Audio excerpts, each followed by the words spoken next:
Bismillahirrahmanirrahim. Assalamualaikum warahmatullahi wabarakatuh. Haturan mitra dangu sadayana, alhamdulillah dina kasempatan dinten ayeuna simkuring sejak midangkeun deui hiji dongeng dina jejer carios tutunggul nu mangrupikeun reka cipta ti pangarsana Bapak Haji Usep Romli HM anu kantos diserat ku mantena dina taun 1873.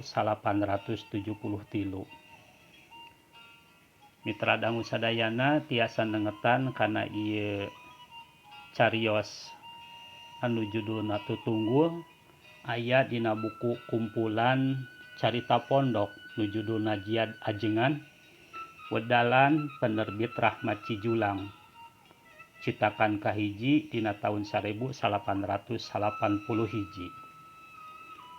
Mitra dangu sadayana kumaha leunjeuranana ieu carios Tutunggul sumangga urang sami bandungan ku sadayana nyanggakeun. Bray panto sorolok muka anu disarolokkeun kudu rada titeteregeng.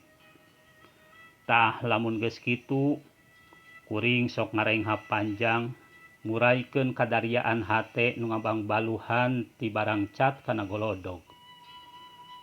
Neguh naon anu keur dipigawe ku Aki Suta bari andekak di tengah imah. Lantaran cabakna sapoe poena sok gonta-ganti. Kungsi kuring jeung batur-batur teteguhan neguh pagawean nu keur digarap ku Aki Suta poe eta. Si Basar nyebutkeun Aki Suta keur ngaraut jejer. Si Ohim mah neguhna teh keur ngahamplas perah bedog. Ari kuring neguh keur nganggeuskeun doran. Sabab kamari katenjo ngabahanna mah ujubna keur. Barang dijugjug ku tiluan kasampak Aki Suta si horeng keur ngaluluh taneuh di pipir imahna. "Taneuh kangge naon Ki?" ceuk tiluan hareugeun. Ras ku jauh tina sangkaan anu dipikawena teh. "Keur hawu Jang," tembalna sanggeus ngareret. "Ari jejer tos rengse dirautna Aki?" Basar nanya. Tayohna panasaraneun. "Cimangkuknya kenyeh oge anggeus. Madak peucing kamari mah diajaran. Lumayan meunang lele opat jeung genggehek 3. Rada bangen sakitu mah. Abong awi pugur peugas ku maneh maunat dijieun jejeurna. Ari perah bedog kumaha Ki?" Ayeuna Ohim nu nanya teh. Nu dirupakeun hulu gagak tea. Nu macak dicukeuran ku Kai Amin. Malah sakalian ngengken diterapkeun nyanya oge. Ari kitu nyanyeh bocuh. "Ah sanes," si Ohim ngabelehem. "Mung resep ningal ukiranana we. Di Kai Amin geura komo ayeuna mah geus disilak okerna beureum kolot. Kamari mah katingal ngababahanan doran Aki teh." Kuring nyambung batur. "Har, nyaha maneh taralepat kieu ieu teh? Karek dilemesan ku beling eca mah. Moal dibikeun najan aya nu ngahilian leuwih pipik hargaeun nyanya oge. Lebar ku kainya waru nyahun Jang." Kitu tah kuring jeung batur salembur sejena resep ka Aki Suta. Lain resep jijieunnan, tapi resep nyaan anu kedah tina ati sanubari. Saha nu rek teu kataji geura Aki-aki geus kolot tapi masih keneh jag-jag waringkas jeung rapekan leuwih ti misti. Sakalian budak butuh useup teu kudu jauh indit ka warung ka pasar. Lumpat we ka imah Aki Suta. Didinya ngahunyud useup jieunan sorangan anu moal eleh ku useup toko. Timimiti useup parai nepi ka useup lele sayagi. Malah mun keur pareng mah meuli useup ka Aki Suta teh make sok diberejang jawokanana deui. Ngarah nguseupna meunangan. Kabutuh urang lembur mah geus puguh. Perah bedog jeung sarangkana, gagang etem, doran pacul jeung sajabana ti eta. Mun aya nu pesen mah tolombong jeung telebuk katut wuluku jeung garuge sok nyieun. Cicingna nyorangan teu anak teu pamajikan. Datangna ka lembur kuring bubuara. Meuli tanah sacangkewok tuluy di adegan imah. Tapi sanajan kitu teu katenjo tumarumpang. Pikaconggaheun jeung loba pangabisana. Na ari nini tos lami pupusna Aki. Dina hiji poe kuring nanyakeun riwayatna. Lila mah acan. Kitu lah 10 atawa 11 tahun ka tukang. Zaman eta teh zaman kacau. Tembalna bari tuluy ngadeluk ngahanca pagaweanana.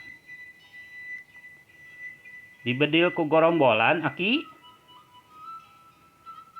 Duka teuing ku gorombolan ku nyaonya mah. Aki sorangan teu nyaho. Keur nyadap harita teh wanci asar. Ngan bener ari maot je bedil mah. Har, na kumaha ari Aki? Kieu galajang. Aki teh boga anak lalaki 2. Geus galede duanana. Nu hiji lanceukna jadi tentara. Sarsan pangkatnya teh. Adi-adinya bet jadi gorombolan. Tah basa Aki keur nyadap teh kabeneran anak Aki duanana daratang ka imah. Meureun saronoeun kanu jadi kolot. Maklum duanana araranggang. Lanceukna ti dayeuh adina di leuweung. Atuh Aki jeung nini di lembur. Bantroknya Aki. Caritanya anak-anak Aki teh bantrok weh di imah Aki. Imah tempat maranehna dijurukeun jeung digedekeun. Teuing nyanyahaon nu jadi alatanana bet tuluy ger pasea. Padahal nya da jeung dulur. Keun bae beda karep mah tong kudu silih kakalakeun. Mangkaning duanana papada mawa bedil. Rek silih bedil pisan nini ngagajleng ka tengah maksudna rek nyafi. Tapi di mana teuing nu nafsu beunang disafi. Jeger bedil disada sakali. Jeger deui sakali. Teuing saha nu ti heula ngabedil. Da nyaeta apan Aki mah keur di pasir. Ukur ngadenge jegerna wungkul. Teu boga curiga, teu boga kareteg itu ieu. Nyaho-nyaho sotengan aya nu nyusulan. Urang giru balik nyampak teh si Nini geus ngagoler. Dina awakna tapak velor mani gudawang.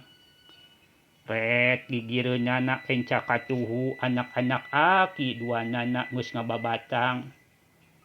Awakna nya kitu deui kawas indungna gudawang tapak velor. Cek.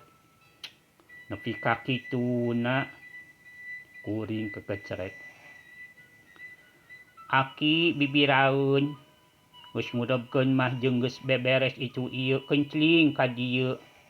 ngadon babetah di lemur batur di falar sugan bae hate faler ulah inget bae kana katalengasan hirup manusia kawas nu tumibah ka anyak-anyak aki. Kumaha tiasa anak mapahokeun kajadian sarupi kitu mun abdi mah ari ujang aki suta megat mapahokeun mah moal bisa komo deui kunu nenjona kunu ngalamannya deheung kunu ngadenge wungkul mah tapi ku aki teu dijieun sulit pikir nu geus mah keun da geus teu nyieun keur pieuteungeun supaya teu kasorang deui pi engkeunnya anggur si lengkah urang pi kahareupeun kudu leuwih ati-ati dibarung ku tawakal ka Allah. Hikmahnya teh gede horeng dina katunggaraan anu tumiba ka diri aki bet jadi pecut ka akina sangkan leuwih loba cabak jeung leuwih lekat ibadah kitu tah jang. Ti harita kuring ngarti pangna aki suta taracul kana gawe ti dituna mah ngamalirkeun ka keueungna jeung katunggaraanana. Jeung kuring beuki remen datang ka imahna upama aya waktu rineh ngadon ngobrol jeung mulungan pangalamanana atawa menta di papatahan barang jieun naon bae. Basa nyarita ka aki suta kuring keur kaedanan ngecerik ka tembong paremanna maninggiyak. Ujang boga keceriknya? Aki suta nanya. Henteu, sakalian hoyong mah sok nambut bae kapun uwa kecerik alit. Gampang ngajejet kecerik majang asal urang najunun jeung kuat ku cangkeul. Saminggu ge jalan geranya. Leos ka pangkeng. Bijil deui mawa parabot paragi nyieun kecerik.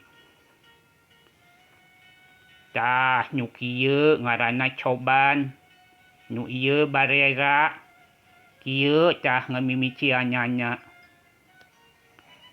Dekul aki suta tatahar sarta tuluy nyontoan.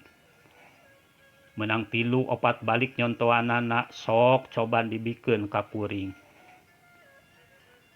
Sok turu can aki bieu. Nya we. Ukur memenitan kuring geus bisa sanajan can lancar pisan. Enjing mah rek meser kenurna, rek ngahaja nyieun ku sorangan, ceuk kuring. Menjing kitu, tembal aki suta. Barang jieunan sorangan mah bakal kalasa leuwih mangpaat batan meunang meuli. Geus bisa sakali weh nyieun hiji pagawean sok deudeuyeun hayang bisa sagala rupa. Watakna kitu ilmu mah jang. Saheulaanan mah bade nyobian heula ngajejet kecerik alit we paragi disusukan. Kadangeunnan ngecerik mah biasanya kitu. Mimitina disusukan. Cukup ku ngalajelet jeung farai. Lila sok hayang kawalungan, hayang ngarungkup kancra. Kedah ku kecerik ageung atuh ki. Nya, heurap ngarannya. Aya nu leuwih gede ti heurap, legig disarebutna teh. Isukna kuring ngahaja balanja kenur sababaraha golong sakalian jeung kecerikna. Palolohor pencling ka imah aki suta. Ajaman teh ngarah jongjon digawe bari jeung aya nu mapagahan di mana salah. Ongkoh deui ngarah aya batur ngawangkong. Kasampak aki suta saperti sasari keur andekak di juru tengah imah keur natah kai. Kai kangge naon eta teh ki? kuring ngawas-ngawas kanu keur dipigawe na nu asa beda ti sasari. Cingan Teguh, kai nyaon cah kira-kiranya? Tembal na bari ngahehe. Keur talenan? Piraku mani dua. Ya badi hade-hade. Cing sidik atuh. Aki Suta cengkat. Ngarendengkeun kai ditangtungkeun. Tutunggul ki? Ceuk kuring heran. Nah, aya aki-aki minculak teuing barang jeun teh. Aya nu pesen kitu. Cah geunyeun nyaho. Saha nu pesenna ki? Nu fashion.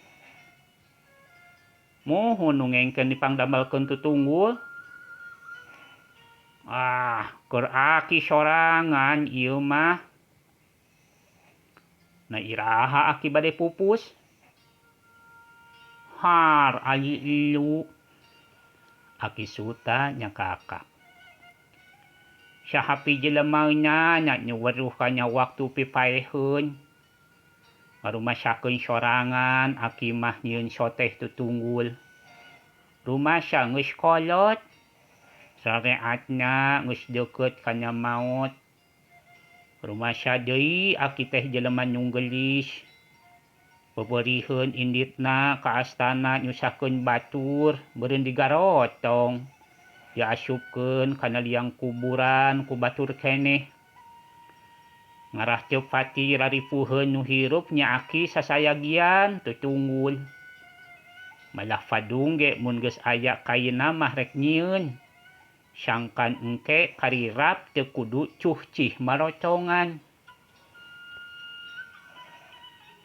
Teu wudu sakecap-sakecapna Aki Suta ngabeungbeuratan pikiran.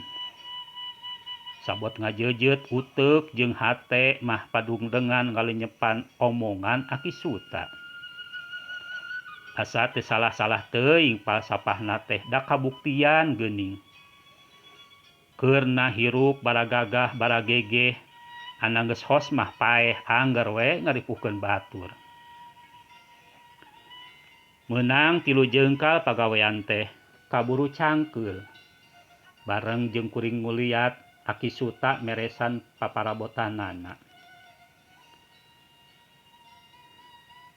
Sakieu ge cukup kawasna. Tong alus-alus teuing piraning ciri bugang, omong Aki Suta. Ngan kadi nulisan wungkul ku cet. Di abdi aya cetna ki. Pokna deui bari bunga. Di dieu nya cah. Geuning di kerkop sok ditarulisan tutunggul teh. Ngarah kulawargana teu hese neangan ari rek nyekar. Bisi di akhir balakang kalih aya ahli aki nu ingeteun hayang ngalongok kuburanana. Kedah engke panginten nyeratna ari aki tos pupus. Kuring nyeukeukeup. Cah kitu. Ujang daek nulisannya nya. Boa abdi ge heula maot teh ki. Nya teu bisa ngabibisani kana pasti mah. Tapi viraku sugan. Usum ngijih sapoe teh Aki Suta langka aya di imah. Gawena masang badodon di walungan gede. Mun teu kitu sok ngajajentru nguseup disusukan. Dari hujan di tonggoh mah disusukan ge sok rea laukna. Lele laliar ngambeu taneuh bawa cai. Tapi langka hujan kitu teh ari dina usumna mah. Mun digerang hujan dihilir oge tangtu hujan. Jadi cai susukan teh tara lecep pisan kiruhna. Kalah kacaah bae nepi ka leb-leban. Hiji poe wanci asar saraatna hujan. katembong Aki Suta manggul badodon dituturkeun ku Kang Thohir kawalungan. Rek masang deui kawasna dedeyeun ku bebenangan peuting mangkukna meunang lika 2 sagegede pingping. Jaba lauk sejena eta bae salalembur kabere ngasaan cukup keur sakalian dengan kejo mah. Tapi ngahaub kasareupna hujan ngagedean deui. Bareng jeung trongkoh kol magrib, Kang Thohir lumpat ti buburanjat bari gogorowokan ti jauhna keneh. Aki Suta palid, Aki Suta palid. Nuker dicai caruringhak. Lalaki-lalaki pada muru haruha hareho. Aki Suta palid, kadupak catang. Kang Thohir ngudupung renghak raju. Sajongjongan nu araya ngaharuleng. Seahna cai walungan kadenge hawar-hawar caah gede. Pegat ti hilir, hayu kumpul. Kohkol titirkeun. Aya nu eling saurang. Ger atuh jelema-jelema pahibut. Cuhcih nu pasang obor nu pasang patromak. Teu kudu dikomando deui, bring sarareanga bring ka hilir, teu tolih hujan, teu tolih gelap. Tapi da cai sakitu umpalanana, lain pagawean enteng neangan nu palid teh. Dicuk-cruk saban rungkun bisi nyangsang di dinya lapur. Tinu liuh di damaran bisi ngambang dina ulekanana euweuh. Catang nu ceuk Kang Thohir ngabadug Aki Suta aya kapanggih di sisi.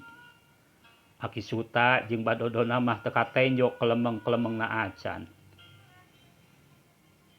Liwat tengah peuting urang lembur baralik bari ngahareurup. Ras kana kahadean Aki Suta.